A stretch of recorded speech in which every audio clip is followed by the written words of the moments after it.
ആകാശവാണി. നമസ്കാരം.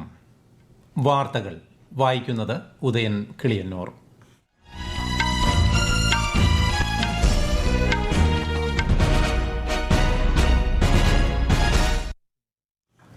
പ്രധാന വാർത്തകൾ. പ്രധാനമന്ത്രി നരേന്ദ്രമോദി ആകാശവാണിയിലൂടെ ജനങ്ങളുമായി ആശയങ്ങൾ പങ്കുവയ്ക്കുന്ന പ്രതിമാസ പ്രഭാഷണ പരിപാടി മൻ കി ബാത്ത് നാളെ. പ്രധാനമന്ത്രിയുടെ ഉക്രൈൻ സന്ദർശനം പൂർത്തിയായി. റഷ്യ യുക്രൈൻ സംഘർഷം അവസാനിപ്പിക്കാൻ സമാധാനപരമായ ശ്രമങ്ങളാണ് ആവശ്യമെന്ന് പ്രധാനമന്ത്രി. രാജ്യരക്ഷാമന്ത്രി രാജ്നാഥ് സിംഗ് US പ്രതിരോധ സെക്രട്ടറി ലോയിഡ് ഓസ്റ്റിനുമായി ഉഭയകക്ഷി കൂടിക്കാഴ്ച നടത്തി. പ്രതിരോധ വ്യാവസായിക സഹകരണം, പ്രാദേശിക സുരക്ഷ തുടങ്ങിയവ ചർച്ചയായി.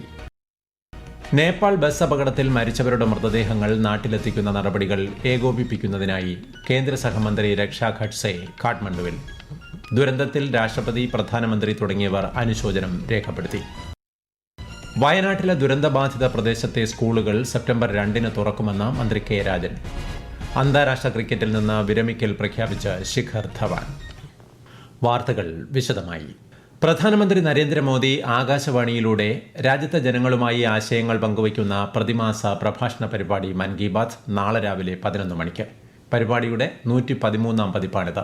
ആകാശവാണിയുടെയും ദൂരദർശന്റെയും മുഴുവൻ ശൃംഖലകളിലും പരിപാടി തത്സമയം ലഭ്യമായിരിക്കും. തുടർന്ന് പ്രാദേശിക ഭാഷകളിലും മൻ കി ബാത്ത് പ്രക്ഷേപണം ചെയ്യും. പോളണ്ട് യുക്രൈൻ സന്ദർശനം പൂർത്തിയാക്കിയ പ്രധാനമന്ത്രി നരേന്ദ്രമോദി തിരികെയെത്തി. സന്ദർശനം ചരിത്രപരമായിരുന്നുവെന്ന് പ്രധാനമന്ത്രി സാമൂഹ്യ മാധ്യമത്തിൽ കുറിച്ചു. തനിക്ക് ലഭിച്ച ആതിഥ്യ മര്യാദയ്ക്ക് യുക്രൈൻ സർക്കാരിനും ജനങ്ങൾക്കും ശ്രീ മോദി നന്ദി പറഞ്ഞു. വിശദാംശങ്ങളിലേക്ക്. ഇന്നലെ യുക്രൈൻ പ്രസിഡന്റ് വോളോഡിമർ സെലൻസ്കിയുമായി കൂടിക്കാഴ്ച നടത്തിയ പ്രധാനമന്ത്രി റഷ്യ യുക്രൈൻ സംഘർഷം അവസാനിപ്പിക്കാൻ സമാധാനപരമായ ശ്രമങ്ങളാണ് ആവശ്യമെന്ന് അഭിപ്രായപ്പെട്ടു. നയതന്ത്ര മാർഗങ്ങളിലൂടെ പ്രശ്നം പരിഹരിക്കണമെന്ന നിലപാടാണ് ഇന്ത്യ ആവർത്തിച്ചത്. സമകാലിക ലോകം നേരിടുന്ന വെല്ലുവിളികൾ പരിഹരിക്കാനുള്ള മികച്ച മാർഗമാണ് ഗാന്ധിജി നൽകിയ സമാധാന സന്ദേശമെന്ന് ശ്രീ മോദി പറഞ്ഞു. റഷ്യയുമായുള്ള സംഘർഷം അവസാനിപ്പിക്കാൻ ഇന്ത്യയ്ക്ക് നിർണായക ഇടപെടൽ നടത്താൻ സാധിക്കുമെന്ന് യുക്രൈൻ പ്രസിഡന്റ് വോളോഡിമർ സെലൻസ്കി അഭിപ്രായപ്പെട്ടു. പ്രധാനമന്ത്രി നരേന്ദ്രമോദി മോദിയുടെ യുക്രൈൻ സന്ദർശനത്തിനിടെ വ്യാപാരം, കൃഷി, പ്രതിരോധം, ആരോഗ്യം, വിദ്യാഭ്യാസം തുടങ്ങി വിവിധ മേഖലകളിലെ സഹകരണം സംബന്ധിച്ച ചർച്ചകൾ നടന്നു. യുക്രൈൻ പ്രസിഡന്റ് വോളോഡിമർ സെലൻസ്കിക്കൊപ്പം അദ്ദേഹം കീവിലെ ദേശീയ ചരിത്ര മ്യൂസിയത്തിൽ രക്തസാക്ഷികളായ കുട്ടികളെക്കുറിച്ചുള്ള പ്രദർശനം വീക്ഷിച്ചു. സംഘർഷത്തിൽ കുരുന്നുജീവനുകൾ പൊലിഞ്ഞതിൽ ദുഃഖം രേഖപ്പെടുത്തിയ ശ്രീ മോദി കുട്ടികളുടെ ഓർമ്മകളോടുള്ള ആദരസൂചകമായി കളിപ്പാട്ടം സമർപ്പിച്ചു. കീവിലെ മഹാത്മാഗാന്ധി പ്രതിമയിൽ പ്രധാനമന്ത്രി ശ്രദ്ധാഞ്ജലി അർപ്പിച്ചു. 2 ദിവസത്തെ പോളണ്ട് സന്ദർശനത്തിന് ശേഷമാണ് പ്രധാനമന്ത്രി യുക്രൈനിലെത്തിയത്. News desk, Akashvani. അമേരിക്കൻ സന്ദർശനം തുടരുന്ന രാജ്യരക്ഷാമന്ത്രി രാജ്നാഥ് സിംഗ് US പ്രതിരോധ സെക്രട്ടറി ലോയിഡ് ഓസ്റ്റിനുമായി ഉഭയകക്ഷി കൂടിക്കാഴ്ച നടത്തി. പ്രതിരോധ വ്യാവസായിക സഹകരണം, പ്രാദേശിക സുരക്ഷ എന്നിവയെക്കുറിച്ച് ഇരു നേതാക്കളും വിശദമായ ചർച്ചകൾ നടത്തി. പ്രമുഖ US പ്രതിരോധ കമ്പനികളുമായി ശ്രീ രാജ്നാഥ് സിംഗ് ആശയവിനിമയം നടത്തി. പ്രതിരോധ മേഖലയിൽ ആത്മനിർഭരത കൈവരിക്കുന്നതിനുള്ള മേക്ക് ഇൻ ഇന്ത്യ പദ്ധതിയിൽ പങ്കാളികളാകാൻ അമേരിക്കൻ കമ്പനികളെ ക്ഷണിച്ചതായി രാജ്യരക്ഷാമന്ത്രി പറഞ്ഞു. 3 ദിവസത്തെ സന്ദർശനത്തിനായി കേന്ദ്ര ആഭ്യന്തരമന്ത്രി അമിത്ഷാ ഛത്തീസ്ഗഡിൽ. നക്സൽ വിരുദ്ധ പ്രവർത്തനങ്ങൾ സംബന്ധിച്ച് ഇന്ന് നടക്കുന്ന യോഗങ്ങളിൽ അദ്ദേഹം അധ്യക്ഷത വഹിക്കും. റായ്പൂർ ജില്ലയിലെ ചമ്പാരൻ പട്ടണത്തിലുള്ള മഹാപ്രഭു വല്ലഭാചാര്യയുടെ ആശ്രമവും അദ്ദേഹം സന്ദർശിക്കും. തുടർന്ന് അന്തർ സംസ്ഥാന ഏകോപനവുമായി ബന്ധപ്പെട്ട ഛത്തീസ്ഗഡിലെയും അയൽ സംസ്ഥാനങ്ങളിലെയും ചീഫ് സെക്രട്ടറിമാരുടെയും പോലീസ് മേധാവിമാരുടെയും യോഗത്തിലും ശ്രീ അമിത്ഷാ പങ്കെടുക്കുന്നുണ്ട്. നാളെ റായ്പൂരിലെ നാർക്കോട്ടിക് കൺട്രോൾ ബ്യൂറോ ഓഫീസിന്റെ ഉദ്ഘാടനം, സഹകരണ മേഖലയുടെ വിപുലീകരണ യോഗം എന്നിവയിലും കേന്ദ്രമന്ത്രി പങ്കെടുക്കും. രാജ്യത്തുടനീളമുള്ള സ്കൂളുകളിലെ കുട്ടികളുടെ സുരക്ഷയും സംരക്ഷണവും ഉറപ്പാക്കുന്നതിനായുള്ള 2021 മാർഗനിർദ്ദേശങ്ങൾ നടപ്പാക്കാൻ സംസ്ഥാനങ്ങൾക്കും കേന്ദ്രഭരണ പ്രദേശങ്ങൾക്കും കേന്ദ്ര വിദ്യാഭ്യാസ മന്ത്രാലയം നിർദ്ദേശം നൽകി. സർക്കാർ എയ്ഡഡ് സ്വകാര്യ സ്കൂളുകളിൽ പഠിക്കുന്ന കുട്ടികളുടെ സുരക്ഷയിൽ സ്കൂൾ മാനേജ്മെന്റിന്റെ ഉത്തരവാദിത്വം ഉറപ്പാക്കുന്ന വ്യവസ്ഥകൾ ഉൾപ്പെടുത്തിയുള്ളതാണിത്. മന്ത്രാലയത്തിന് കീഴിലുള്ള സ്കൂൾ വിദ്യാഭ്യാസ സാക്ഷരതാ വകുപ്പ് പോക്സോ മാർഗനിർദ്ദേശ രേഖകൾ കൂടി ഉൾപ്പെടുത്തിയാണ് നിർദ്ദേശങ്ങൾ തയ്യാറാക്കിയിട്ടുള്ളത്. നേപ്പാൾ ബസ് അപകടത്തിൽ മരിച്ച മഹാരാഷ്ട്രയിലെ ജൽഗാവ് ജില്ലയിൽ നിന്നുള്ള 24 പേരുടെ മൃതദേഹങ്ങൾ ഇന്ന് നാട്ടിലെത്തിക്കും. കാര്യങ്ങൾ ഏകോപിപ്പിക്കുന്നതിനായി കേന്ദ്ര സഹമന്ത്രി രക്ഷാ ഖഡ്സെ കാഠ്മണ്ഡുവിൽ എത്തിയിട്ടുണ്ട്. ഇന്ത്യൻ അംബാസഡർ നവീൻ ശ്രീവാസ്തവയുമായും നേപ്പാൾ വിദേശകാര്യ മന്ത്രാലയം ജോയിന്റ് സെക്രട്ടറി ബ്രിഘു ദുങ്കാനയുമായും കേന്ദ്ര സഹമന്ത്രി ചർച്ച നടത്തി. ദുരന്തത്തിൽ രാഷ്ട്രപതി ദ്രൗപദി മുർമു, പ്രധാനമന്ത്രി നരേന്ദ്രമോദി തുടങ്ങിയവർ അനുശോചനം രേഖപ്പെടുത്തി. ദുരിതബാധിതർക്ക് സാധ്യമായ എല്ലാ സഹായവും ഇന്ത്യൻ എംബസി വഴി നൽകുന്നുണ്ടെന്ന് പ്രധാനമന്ത്രി വ്യക്തമാക്കി.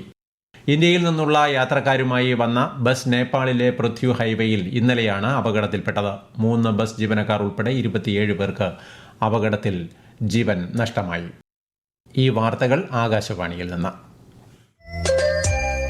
ആകാശവാണി വാർത്തകളും വാർത്താധിഷ്ഠിത പരിപാടികളും all India radio news Thiruvananthapuram എന്ന യൂട്യൂബ് ചാനലിൽ ലഭ്യമാണ്.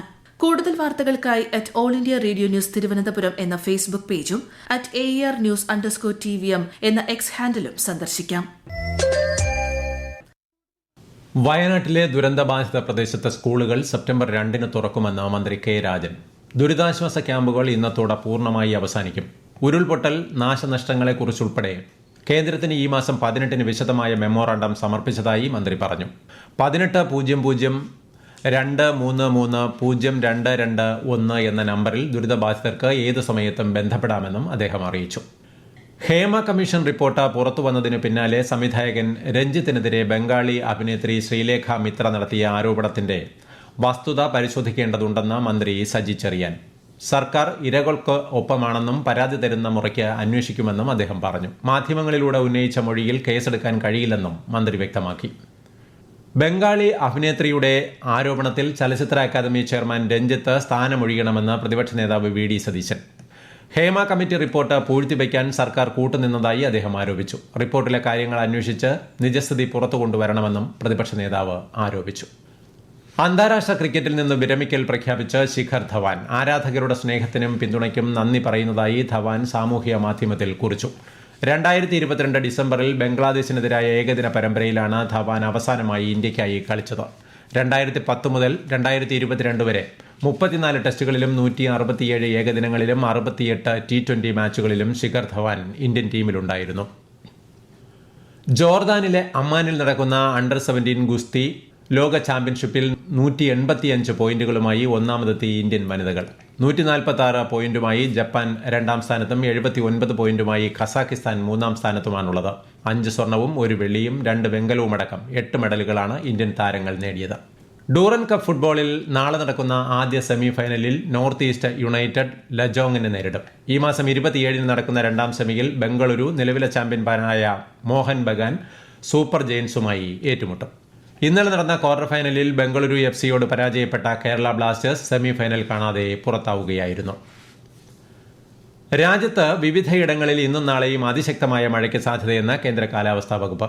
ഗുജറാത്ത്, മധ്യപ്രദേശ്, ത്രിപുര, മിസോറാം എന്നിവിടങ്ങളിലെ ഒറ്റപ്പെട്ട സ്ഥലങ്ങളിലും കൊങ്കൺ, ഗോവ, മധ്യ മഹാരാഷ്ട്ര, ഝാർഖണ്ഡ്, ഒഡീഷ, പശ്ചിമ ബംഗാൾ, മേഘാലയ, കിഴക്കൻ രാജസ്ഥാൻ എന്നിവിടങ്ങളിലും ശക്തമായ മഴയ്ക്ക് സാധ്യതയുണ്ട്. കിഴക്കൻ സംസ്ഥാനങ്ങളിൽ ഉൾപ്പെടെ ഈ ആഴ്ച കനത്ത മഴ പെയ്യുമെന്നാണ് കാലാവസ്ഥാ വകുപ്പിന്റെ മുന്നറിയിപ്പ്. കേരളത്തിൽ അടുത്ത 5 ദിവസം ഇടിയോടുകൂടിയ മഴയ്ക്ക് സാധ്യത. ഇന്ന് കാസർഗോഡ്, കണ്ണൂർ, കോഴിക്കോട് ജില്ലകളിൽ കേന്ദ്ര കാലാവസ്ഥാ വകുപ്പ് മഞ്ഞ ജാഗ്രതാ നിർദ്ദേശം നൽകി. കർണാടക തീരത്ത് ഇന്ന് മത്സ്യബന്ധനം വിലക്കിയിട്ടുണ്ട്. നിയമസഭാ തെരഞ്ഞെടുപ്പിനോടനുബന്ധിച്ച് ജമ്മുകാശ്മീരിൽ തെരഞ്ഞെടുപ്പ് തീയതികളിൽ പൊതു അവധി പ്രഖ്യാപിച്ചു. യോഗ്യരായ എല്ലാ വോട്ടർമാർക്കും പോളിംഗ് ദിവസം ശമ്പളത്തോടുകൂടിയ അവധി നൽകും. ദിവസവേതന വ്യവസ്ഥയിൽ ജോലിയെടുക്കുന്ന തൊഴിലാളികൾക്കും വേതനത്തോടുകൂടിയ അവധിക്ക് അർഹതയുണ്ടെന്ന് ഉത്തരവിൽ പറയുന്നു. പ്രധാന വാർത്തകൾ വീണ്ടും. പ്രധാനമന്ത്രി നരേന്ദ്രമോദി ആകാശവാണിയിലൂടെ ജനങ്ങളുമായി ആശയങ്ങൾ പങ്കുവയ്ക്കുന്ന പ്രതിമാസ പ്രഭാഷണ പരിപാടി മൻ കി ബാത്ത് നാളെ. പ്രധാനമന്ത്രിയുടെ യുക്രൈൻ സന്ദർശനം പൂർത്തിയായി. റഷ്യ യുക്രൈൻ സംഘർഷം അവസാനിപ്പിക്കാൻ സമാധാനപരമായ ശ്രമങ്ങളാണ് ആവശ്യമെന്ന് പ്രധാനമന്ത്രി. രാജ്യരക്ഷാമന്ത്രി രാജ്നാഥ് സിംഗ് US പ്രതിരോധ സെക്രട്ടറി ലോയിഡ് ഓസ്റ്റിനുമായി ഉഭയകക്ഷി കൂടിക്കാഴ്ച നടത്തി. പ്രതിരോധ, വ്യാവസായിക സഹകരണം, പ്രാദേശിക സുരക്ഷ തുടങ്ങിയവ ചർച്ചയായി. നേപ്പാൾ ബസ് അപകടത്തിൽ മരിച്ചവരുടെ മൃതദേഹങ്ങൾ നാട്ടിലെത്തിക്കുന്ന നടപടികൾ ഏകോപിപ്പിക്കുന്നതിനായി കേന്ദ്ര സഹമന്ത്രി രക്ഷ ഖഡ്സെ കാഠ്മണ്ഡുവിൽ. ദുരന്തത്തിൽ രാഷ്ട്രപതി, പ്രധാനമന്ത്രി തുടങ്ങിയവർ അനുശോചനം രേഖപ്പെടുത്തി. വയനാട്ടിലെ ദുരന്തബാധിത പ്രദേശത്തെ സ്കൂളുകൾ സെപ്റ്റംബർ 2 തുറക്കുമെന്ന് മന്ത്രി കെ രാജൻ. അന്താരാഷ്ട്ര ക്രിക്കറ്റിൽ നിന്ന് വിരമിക്കൽ പ്രഖ്യാപിച്ച ശിഖർ ധവാൻ. വാർത്തകൾ കഴിഞ്ഞു. അടുത്ത വാർത്താ പ്രക്ഷേപണം വൈകുന്നേരം 6:30.